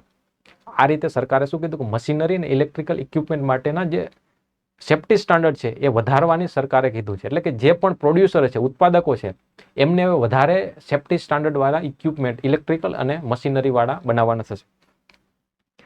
જે રીતે આપણે સ્કૂલમાં કોઈ નિયમો નહોતા તો સરળતાથી બની શકતી સ્કૂલ, મતલબ સંચાલન થઈ શકતું હતું. પરંતુ જ્યારે વધારે નિયમો આવશે, સેફ્ટી સ્ટાન્ડર્ડ વધે છે, સ્કૂલમાં નિયમો આવે છે, તો બાબત સારી છે. પરંતુ ઉત્પાદકોના દ્રષ્ટિકોણથી તમે જોશો તો ખરાબ બાબત છે. સ્કૂલનું સંચાલન જે રીતે અઘરું થઈ જતું હતું, એ જ રીતે મશીનરી અને ઇલેક્ટ્રિકલ ઇક્વિપમેન્ટ જેમાં સેફ્ટી સ્ટાન્ડર્ડ વધારે સારા હોય એમનું ઉત્પાદન કરવું પણ અઘરું થઈ જશે. એટલા માટે હમણાં સરકારે જે હેવી મિનિસ્ટ્રી છે, ભારે ઉદ્યોગ મંત્રાલય, મિનિસ્ટ્રી ઓફ હેવી ઇન્ડસ્ટ્રી, ભારે ઉદ્યોગ મંત્રાલય છે, એમને એવું કીધું કે આમના માટેના સેફ્ટી સ્ટાન્ડર્ડ છે એ સુધારવાના છે. તો સેફ્ટી સ્ટાન્ડર્ડ સુધારવાના છે તો એમાં સૌથી વધારે લોડ કોને પડશે? નાના ઉદ્યોગો, રિલાયન્સ છે, ટાટા છે, બિરલા છે, આના માટે એટલી સમસ્યા નથી, કેમ કે એની પાસે ટેકનોલોજી છે, એની પાસે રૂપિયા છે, તો વધારે સારા સેફ્ટી સ્ટાન્ડર્ડવાળા ઇન્સ્ટ્રુમેન્ટ, ઇક્વિપમેન્ટ, મશીનરી બનાવી શકે. પરંતુ MSME, micro small medium enterprise છે, નાના ઉદ્યોગો છે, એના માટે આ બધું કરવું થોડું અઘરું છે. તો મુદ્દો છે, ચર્ચાનો મુદ્દો અહીંયા એ જ વસ્તુ કરેલી છે કે આ જે નાના ઉદ્યોગો છે એના માટે ખર્ચ વધી જશે. તો સમસ્યા એના માટે શું ઊભી થશે? એના માટે સમસ્યા એ ઊભી થશે કે વધારે સેફ્ટી સ્ટાન્ડર્ડવાળા વસ્તુઓ બનાવવા માટે એનો ખર્ચ વધી જશે. બીજી વસ્તુ કે એની પાસે એવી ટેકનોલોજી સારી નથી. હવે નવી સારી ટેકનોલોજી રોકાણ નવી અને ઉન્નત ટેકનોલોજીને વિકસાવવા માટે એને વધારે ખર્ચ કરવો પડશે, નવી ટેકનોલોજી અપનાવવી પડશે, જે અત્યારે અપનાવી શકે નહીં. મોટી કંપની કરી શકે, આપણી વાત એ છે કે નાના ઉદ્યોગો આવું નહીં કરી શકે. એના સિવાય શું છે કે અમલીકરણ માટેની માર્ગદર્શિકા હજી કંઈ આવી નથી કે આને અમલ કઈ રીતે કરવા, ટેકનિકલ ધોરણો છે. તો નાના રિલાયન્સ છે, અદાણી છે, મતલબ ઇન શોર્ટ કે મોટી કંપનીઓ છે, એના માટે તો દરેક પ્રકારના વકીલો પણ હોય છે અને એની પાસે તો અલગ અલગ પ્રકારના એક્સપર્ટ હોય છે. પરંતુ કોઈ નાનો ઉદ્યોગ છે, એ ઉદ્યોગને તો આ ટેકનિકલ માહિતી એટલી સારી રીતે ખબર પણ ના પડતી હોય છે અને કઈ રીતે લાગુ કરવું એના માટે સરકારની કોઈ માર્ગદર્શિકા, ગાઈડલાઇન્સ આપેલી નથી. એટલે કે નાના ઉદ્યોગો છે એમને સમસ્યા ઊભી થશે. સમસ્યા ઊભી થશે તો શું સમસ્યા, આપણે શું સમસ્યા છે એમાં, એમને સમસ્યા ઊભી થશે તો એમાં આપણે શું સમસ્યા છે? આપણે સમસ્યા છે કે એમએસએમઈ છે દેશની અંદર 11 કરોડ લોકોને રોજગારી આપે છે. તો આવી બધી વસ્તુઓ લાગુ કરવાને કારણે બધાને નહીં પણ ઘણા બધાને અસર થશે. એના કારણે રોજગારી સર્જનને સમસ્યા આપશે. પછી સપ્લાય ચેન ડિસ્ટર્બ થઈ જશે. સપ્લાય ચેન ડિસ્ટર્બ થવી એટલે કે કોઈ એક કંપની છે ઇલેક્ટ્રિક વ્હીકલ બનાવે છે, તો એ કંપની દરેક ઇલેક્ટ્રિકલ વ્હીકલના ઇક્વિપમેન્ટ ના બનાવતી હોય છે. એના કોઈ ટાયર કોઈ બનાવે, એન્જિન કોઈ બનાવે છે, લાઇટ કોઈ બનાવે છે. અલગ અલગ જે પાર્ટ્સ છે એ અલગ અલગ ઉદ્યોગો, કંપનીઓ દ્વારા બનાવવામાં આવતા હોય છે. તો એક કંપની છે ઇલેક્ટ્રિક વ્હીકલ બનાવે છે, એની સપ્લાય છે અલગ અલગ જગ્યાએથી આવતી હોય છે. કોઈક નાનો ઉદ્યોગ છે એને એમાં હેડલાઇટ માની લો કે સપ્લાય કરે છે, હવે એ ઉદ્યોગ છે એ બંધ થઈ જાય છે, તો આની સપ્લાય ચેન ડિસ્ટર્બ થઈ જશે. એટલે કે દેશની અંદર જે નાના ઉદ્યોગો ઘણા બધા ચાલે છે, આવા બધા ગાઈડલાઇન્સના કારણે એમને સમસ્યા થશે. તેના કારણે રોજગારીમાં, એના કારણે સપ્લાય ચેન ડિસ્ટર્બ થવાના આવી બધી સમસ્યા ઊભી થશે. તો એના માટે આપણે શું કરવું જોઈએ? એના માટે સરકારે એવું કીધું કે 1 વર્ષની અંદર બધું લાગુ કરી દેવાનું છે. વાંધો એવું નથી કે આપણે ઇક્વિપમેન્ટની સેફ્ટી સ્ટાન્ડર્ડ નથી સુધારવાના જ છે, પરંતુ આપણે એને કઈ રીતે લાગુ કરવા કે જેનાથી સેફ્ટી સ્ટાન્ડર્ડમાં પણ સુધારો થાય ને જે ઉત્પાદકો છે એમને પણ સમસ્યા ઊભી ના થાય. આપણે જે પડકારોની ચર્ચા કરી, પડકારોની ચર્ચા ના થવી જોઈએ એ રીતે આપણે લાગુ કરવાના છે. આપણે તબક્કાવાર રીતે લાગુ કરીએ કે આપણે એવું નહીં કે 1 વર્ષમાં લાગુ કરી દેવાના છે. સરકાર છે એને સપોર્ટ આપે, ટેકનોલોજીની જરૂર છે એના માટે સરકાર સબસિડી આપે, એનું સમર્થન અલગ અલગ રીતે કરે, વર્કશોપ કરે. યુટ્યુબની અંદર ઘણા બધા મંત્રાલયો છે અને યુટ્યુબ ચેનલ છે, તો એની અંદર ટેકનિકલ જે ધારાધોરણો છે સમજાવતા હોય એવા વિડીયો જારી કરે, તાલીમ આપે. આના સિવાય નાણાકીય સહાય પણ કરે. આવી બધી સહાય કરે, એની સાથે તબક્કાવાર રીતે લાગુ કરે કે 1 વર્ષમાં નહીં, 6 મહિનાની અંદર એટલા ધારાધોરણો, સેફ્ટી સ્ટાન્ડર્ડનું પાલન થવું જોઈએ, એના પછીના 6 મહિનામાં એટલાનું પાલન થવું જોઈએ. 2-3 વર્ષની અંદર ધીમે ધીમે લાગુ કરવાની વાત છે, જેના કારણે સરળતાથી નાના ઉદ્યોગો પણ આવા સેફ્ટી સ્ટાન્ડર્ડ માટેના જે નિયમો છે એને અમલ કરી શકશે ને એનું પાલન કરી શકશે. તો આપણે દરેક કામ કરવાના જ છે, પરંતુ કામને કઈ રીતે કરવું એ વધારે મહત્વનું છે. આમાંથી પ્રિલિમ્સમાં કોઈ સવાલ પૂછાય નહીં તો સર ચર્ચા કેમ કરો છો? આમાં મેન્સમાં પણ સીધો સવાલ આ ટોપિકમાંથી નહીં પૂછે, ના તો પ્રિલિમ્સમાં પૂછાશે કે ના તો મેન્સમાં પૂછાય. તો ચર્ચા કેમ કરીએ છીએ? ચર્ચા એટલા માટે કરીએ કે આ જે મુદ્દાની ચર્ચા કરી, મેન્યુફેક્ચરિંગ સંબંધિત કોઈ પણ સવાલ હશે, મેક ઇન ઇન્ડિયાનો સવાલ હોય, એમએસએમઈની સમસ્યા સંબંધિત સવાલ હોય કે કોઈ પણ સવાલ હશે, આ જે મુદ્દાની ચર્ચા કરી સેમ મુદ્દા તમારે જવાબની અંદર હશે. કોઈ પણ પ્રકારનો સવાલ, હું એવું નથી કે સવાલ સમસ્યા સંબંધિત હશે તો જ, મેન્યુફેક્ચરિંગ સંબંધિત કોઈ પણ સવાલ હશે એની અંદર આ જે મુદ્દાઓની ચર્ચા કરી, મુદ્દાઓને તમે લખી શકો છો. ફોર એક્ઝામ્પલ કે આપણે મેન્યુફેક્ચરિંગ સેક્ટરમાં બહુ સમસ્યાઓ છે, આપણું મેન્યુફેક્ચરિંગ સેક્ટરનો વ્યાપ થયો નથી, આપણે પ્રાઇમરી સેક્ટરમાંથી સીધા જ ટર્સરી સેક્ટરમાં જતા રહ્યા છે.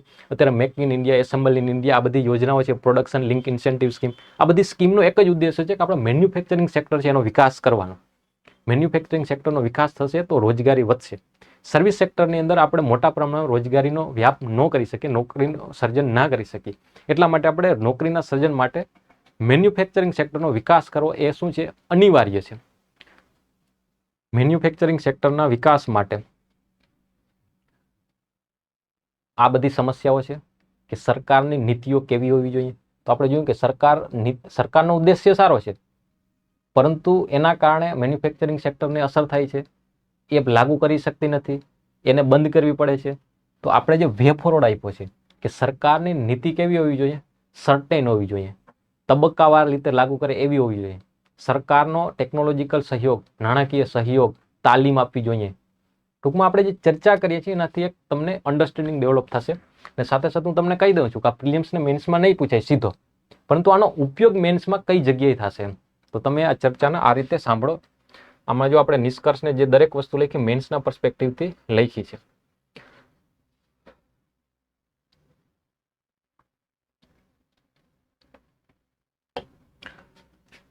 આપણે થોડા વર્ષો પહેલા ટોલ કલેક્શન કઈ રીતે કરતા હતા? ટોલ પર જવાનું, એટલે કે વ્હીકલ્સ લઈને જઈએ છીએ, આપણે રોકડા કેસ આપીએ છીએ, એક પરચી ફાડીને આપે છે, એ રીતે મેન્યુઅલી ટોલ કલેક્શન થતું હતું. એમાં સમસ્યા શું હતી? સમસ્યા હતી ખૂબ જ સમય લાગતો હતો. આપણે ત્યાં 2, 3, 4, 5 મિનિટ ક્યારેક ઊભું પડતું હતું. તો આપણે સમસ્યાના સમાધાન માટે આપણે શું કર્યું? ફાસ્ટેગ સિસ્ટમ લાવ્યા કે આપણે ત્યાં રોકડ રૂપિયા આપવાની કોઈ પણ મગજમારી નહીં. આપણે વ્હીકલ લઈને જઈએ કે ફાસ્ટેગ છે એ સ્કેન થાય છે. મારો સવાલ એ છે કે ફાસ્ટેગ જે ટેકનોલોજી છે એની અંદર કઈ ટેકનોલોજી વાપરવામાં આવે છે? 2 ઓપ્શન આપું છું, RFID, NFC. ફાસ્ટેગની અંદર આમાંથી કઈ ટેકનોલોજીનો ઉપયોગ થઈને આપણે પેલું સ્કેન થઈ જાય છે? તો એ તમારે જવાબ આપવાનો છે.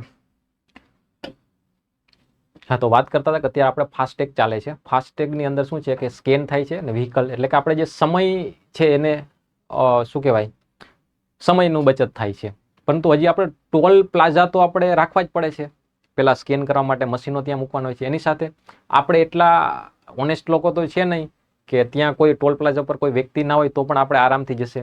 ટ્રકવાળા હશે ને ટોલ પ્લાઝા પર કોઈ વ્યક્તિ છે નહીં તો શું કરશે કે ફાસ્ટેગ છે પોતાના કારમાંથી કે પોતાના ટ્રકમાંથી લઈ લેશે ને સીધો ટ્રક જવા દેશે સ્કેન કર્યા વગર. આવું પણ થશે. અર્થાત કે આપણે ફાસ્ટેગ આવ્યા પછી પણ ટોલ પ્લાઝા માટેનો ખર્ચ કરવો પડે છે, ત્યાં લોકોને રાખવા એના માટેનો પણ ખર્ચ કરવો પડે છે. ને ઘણા બધા લોકો છે, તમે જોયા હશે કે 2 નંબરના ધંધા કરીને ફોર્ચ્યુનર લે છે પણ ટોલ પ્લાઝા પર 150 રૂપિયા ભરવામાં માથાકૂટ કરે છે. એટલે કે આપણે પહેલાની મેન્યુઅલ સિસ્ટમ કરતાં ફાસ્ટેગ સિસ્ટમ વધારે સારી છે, વધારે સારું કામ કરીએ છીએ, સમયની બચત થાય છે.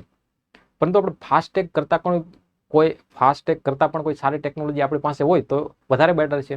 અમેરિકા છે, જર્મન છે, આ બધા વિકસિત દેશોની અંદર, વેસ્ટર્ન દેશોની અંદર એનાથી પણ એક અપડેટ ટોલ કલેક્શન માટેની સિસ્ટમ છે જે સેટેલાઇટ આધારિત છે. એની અંદર કોઈ પણ વ્યક્તિ બચી ના શકે.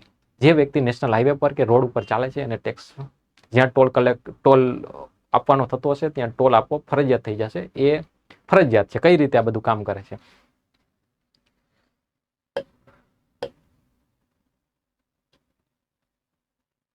એને કહેવાય GNSS આધારિત ગ્લોબલ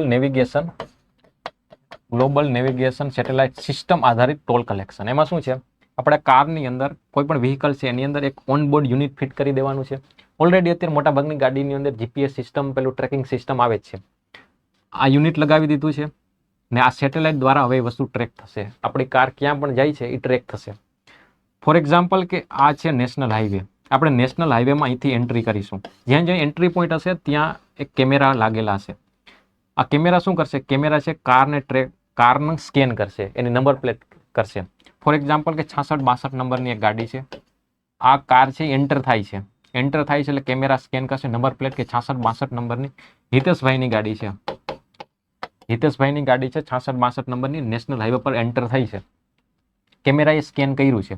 બીજું કે સેટેલાઇટ છે આ વસ્તુને ટ્રેક કરે છે. એટલે સેટેલાઇટ શું કરશે? કયા પોઈન્ટ પાસેથી કયા સ્થળેથી નેશનલ હાઈવે પર એન્ટર થઈ છે કાર ને કોની ગાડી છે એ આ કેમેરામાં નંબર પ્લેટની ટ્રેકિંગથી ખબર પડી ગઈ છે. હવે આપણી કાર આમાં જ્યાં જશે ત્યાં સેટેલાઇટ દ્વારા ટ્રેક થાય છે. આપણે અહીંથી એન્ટ્રી લીધી ને 50 કિલોમીટર સુધી નેશનલ હાઈવે પર આપણે ચાલ્યા ને પછી ત્યાંથી ઉતરી ગયા તો સેટેલાઇટ દ્વારા આપણે ખબર પડી જશે કે આ નેશનલ હાઈવે પર આપણે 50 કિલોમીટરનું અંતર કાપ્યું છે.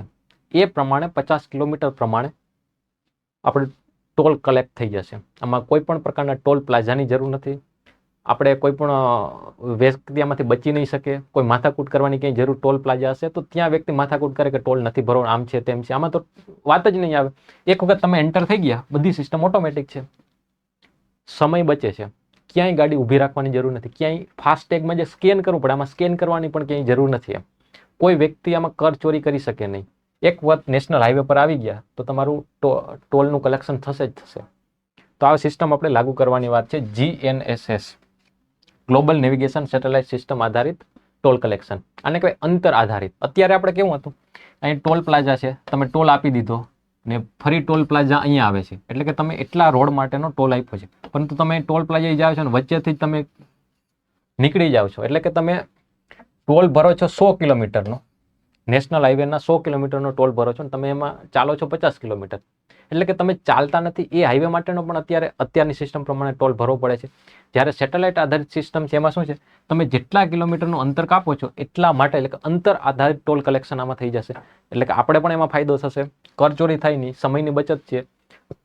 હવે તમે વિચાર કરો કે ગાંધીનગરથી બિહાર કોઈ એક ટ્રક છે માલ સામાનની હેરફેર કરે છે, ગાંધીનગરથી બિહાર વચ્ચે કેટલા ટોલ કલેક્શન આવતા હશે? એટલીસ્ટ 50 તો આવતા જ હશે. તો અત્યારની ફાસ્ટેગ સિસ્ટમ છે એની અંદર આમ તો હવે ટ્રાફિક ઓછી થઈ ગઈ છે નથી, પરંતુ તોય 1 મિનિટ કે 30 સેકન્ડનો તેમાં હજી ફાસ્ટેગવાળી સિસ્ટમમાં પણ સમય લાગે છે. તો 50 ટોલ છે ને દર 1-1 મિનિટનો સમય લાગે છે, તો આવું ગણો તો 1 કલાકનો સમય લાગે છે. આપણે ગુજરાતથી બિહાર પહોંચતા ટોલની અંદર આપણે 1 કલાકનો સમય વેડફાઈ જાય છે. ચાલો આપણે 200 કિલોમીટર જવું છે ને 1-2 ટોલ આવે છે, તેમાં 1-2 મિનિટ આપણે માયને નથી રાખતો, પરંતુ માલ સામાનની હેરફેર કરતી કંપનીઓ છે એના માટે તો 1 કલાક બહુ મોટી વસ્તુ છે.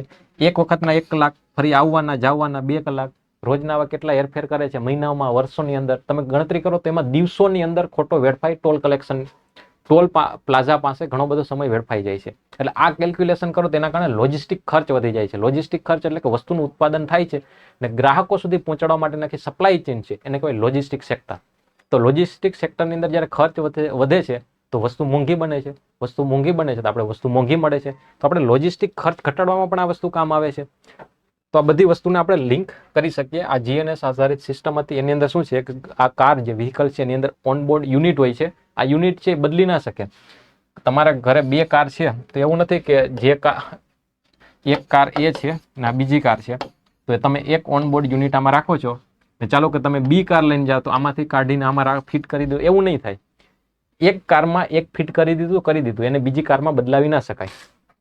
ઓનબોર્ડ યુનિટ છે આ રીતે, જે ટ્રાન્સફરેબલ નથી અને ટ્રાન્સફર ના કરી શકાય. આ બધી વસ્તુઓ છે, અમુક ફાયદાઓ છે. એમાં સમસ્યાઓ શું છે? સમસ્યાઓ છે કે ગોપનીયતા. હવે આપણે ખબર છે કે આપણે કયા રોડ ઉપર ક્યારે ક્યાં શું જાય છે, કેટલું અંતર કાપીએ છીએ, સરકાર પાસે બધી ડેટા છે. સરકાર આપણે રિયલ ટાઈમ ટ્રેક કરી શકે છે કે હિતેશભાઈની ગાડી છે 66-62 નંબરની, એ અત્યારે ગાંધીનગરની અંદર, એ દ્વારકાની અંદર આ જગ્યાએ જઈ રહી છે. તો આપણી જે ડેટા, આપણી ગોપનીયતા ઉપર સવાલ ઊભો થશે. આ ડેટાને કોઈ હેક કરી શકે છે. તો અત્યારના સમયની અંદર, ડિજિટલાઇઝેશનના યુગની અંદર આ જે પ્રાઇવસી છે, ગોપનીયતા છે, બહુ મોટો સવાલ છે. તો ગોપનીયતાવાળી સવાલ છે. બીજી વસ્તુ, આ સેટેલાઇટ દ્વારા ટ્રેક કરવામાં આવે છે. તો આપણે ખબર છે ઘણી વખત આપણે જીપીએસની અંદર આપણું લોકેશન જોતા હોઈએ, આપણે ક્યાંય જતા હોઈએ, જીપીએસનો યુઝ કરતા હોઈએ છીએ, તો આપણે ઊભા હોઈએ છીએ એક જગ્યાએ, આપણું લોકેશન બતાવતા હોય ત્યાંથી 100 મીટર દૂર.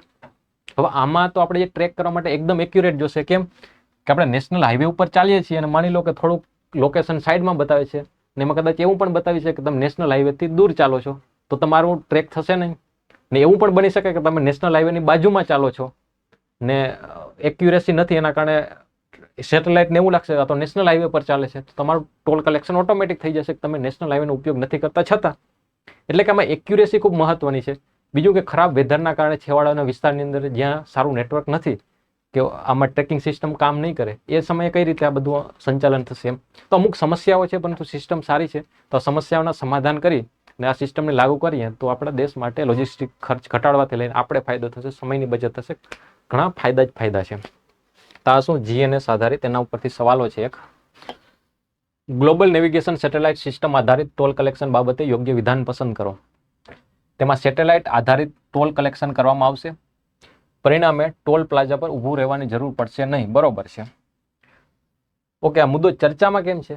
ચર્ચામાં છે એ આ પોઈન્ટથી તમને ખબર પડશે કે રોડ ટ્રાન્સપોર્ટ એન્ડ હાઈવે મંત્રાલયે જીએનએસથી સજ્જ વાહનો માટે રાષ્ટ્રીય ધોરીમાર્ગ અને એક્સપ્રેસ વે પરના દરરોજ 20 કિલોમીટર સુધીની મફત મુસાફરીની પરવાનગી આપી છે. આ મુદ્દાની ચર્ચા આપણે એટલા જ માટે કરી છે કે જે આ જીએનએસ ઓનબોર્ડ યુનિટ ફિટ કરીને જે વાહનો છે, અત્યારે પાયલોટ પ્રોજેક્ટ અમુક જગ્યાએ ચાલે છે, તો આ વાહનોને 20 કિલોમીટર સુધી મફત મુસાફરીની પરવાનગી આપવામાં આવેલી છે. એટલે કે તમે નેશનલ હાઈવે પર અહીંથી એન્ટર થાવ છો અને 10 કિલોમીટર સુધી નેશનલ હાઈવેનો ઉપયોગ કરો છો અને પછી તમારે મતલબ એટલું જ ડિસ્ટન્સ કાપો છો. કેટલા? 10 કિલોમીટર, એમ 15 કિલોમીટર, મેક્સિમમ કેટલા? 20 કિલોમીટર સુધી તમે દરરોજ નેશનલ હાઈવેનો ઉપયોગ કરી શકો. એમાં તમારી પાસેથી કોઈ પણ પ્રકારનું ટોલ કલેક્શન કરવામાં આવશે નહીં. જેના કારણે લોકો આમાં શું કહે પ્રોત્સાહિત થાય ને જીએનએસ બેઝ ઉપર જે સિસ્ટમ છે એને અપનાવે, અને એ આપણે અપનાવવાની છે. તો શું છે કે 20 કિલોમીટર સુધી નેશનલ હાઈવેનો ઉપયોગ કરશે જે વ્યક્તિ જીએનએસ બેઝ જીએનએસએસ બેઝ આધારિત જે આપણે ચર્ચા કરતા હતા એ ઇન્સ્ટ્રુમેન્ટ એપ્લાય કરશે, લાગુ કરશે. તેના માટે કેટલા 20 કિલોમીટર સુધી ફ્રીમાં છે નેશનલ હાઈવેનો ઉપયોગ કરો, એના માટે ટોલ કલેક્શન છે નહીં. તો ઓકે વિદ્યાર્થી મિત્રો, આપણે 5 મહત્વના મુદ્દાઓને વિસ્તારથી પ્રિલિયમ્સ અને મેન્સના પર્સપેક્ટિવથી કયા મુદ્દાને પ્રિલિયમ્સમાં ઉપયોગ કરી શકાય, કયા મુદ્દાને મેન્સમાં ઉપયોગ કરી શકાય, વિસ્તારથી ચર્ચા કરી. એનાલિસિસ કરતા ચર્ચા કરીએ છીએ, જેનાથી તમને ખબર પડે કોઈ મટીરિયલ તમે વાંચતા હો છો તેનો ઉપયોગ પરીક્ષામાં, પ્રિલિયમ્સમાં કે મેન્સની અંદર કઈ રીતે કરવો. તો ફરી મળીએ, ત્યાં સુધી આવજો.